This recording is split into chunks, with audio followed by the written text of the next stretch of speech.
After the hanging of Cotton Top and the life terms dealt to the Hatfield clan, peace prevailed over the Tug River Valley for the next few years. Devil Anse remained safe and secure with his family and friends deep in Logan County, protected by an impregnable fort and the laws of West Virginia. Devil Anse no longer desired to continue the feud. The McCoys received word that Frank Phillips was shot and killed in a drunken brawl in neighboring Buchanan County, Virginia. During this period of time, Randall McCoy, his wife and family resided in Pikeville. Sarah recovered physically from that New Year's night, but she never recovered mentally, for she spoke often of her children. The rifle fire, which had been heard for years back and forth across the Tug River, had now ceased, and good riddance as far as the citizens of the area were concerned. Something new was coming to the Tug Valley. Lumber and coal mine operations, as well as the railroad, were moving in rapidly. Big industry, meaning big money, had turned people's eyes and thoughts to better things. To have killing and feuding would only slow the process of development. Another event which seemed to move the Hatfield clan farther away from the river was the dividing of Logan County into the new county of Mingo, now bordering Pike County, Kentucky. Another election in Matewan, West Virginia, would once again bring the Hatfields and McCoys to bear arms against each other.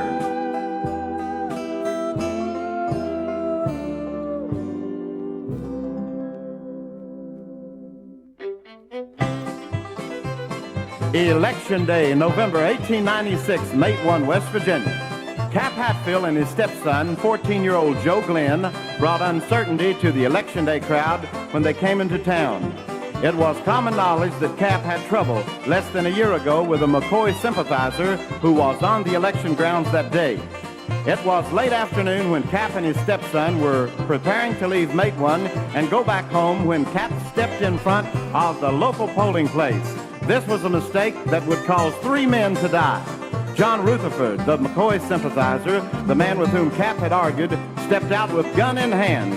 Cap fired. Rutherford was dead. From inside the polling place, Henderson Chambers, brother-in-law to Rutherford, ran out to see what was happening. Cap's gun fired a second round, and another man lay dead. Without warning, a gunshot came from a new direction. Elliot Rutherford, nephew to John, had opened fire. Cap returned the fire as he and his stepson fled to the mountainside. The last round of the fire came from the gun of Joe Glenn and left Elliot Rutherford dead.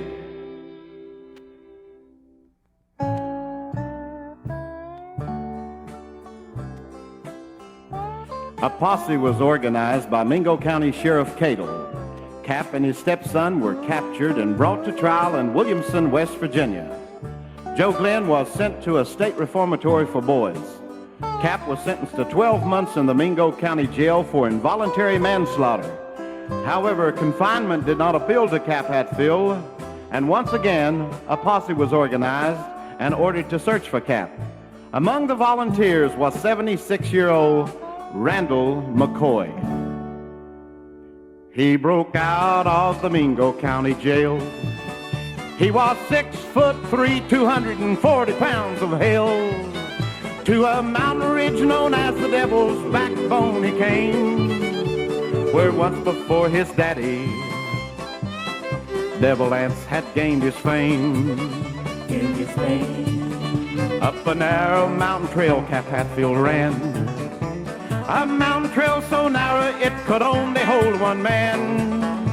He knew that once he topped the mountain, he'd be safe and sound, and not 1,000 men with 1,000 guns could bring Cap Hatfield down. But it wasn't guns they hunted with that night. It was old Randall, 100 men, and a case of dynamite. Now at last old Randall thought he'd surely have his way to all McCoys that Cap had killed. He had a debt to pay. The dynamite was set beneath the ground. It went off with such a force it shook the earth for miles around. But when the dust had settled, Randall was again denied. For to everyone's astonishment, Cap Hatfield hadn't died. he hadn't died. From a distant ridge he waved them all farewell.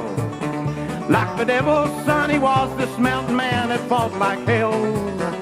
But little did they know as he waved them all goodbye, that at the hand of Cap Hatfield not another man would die.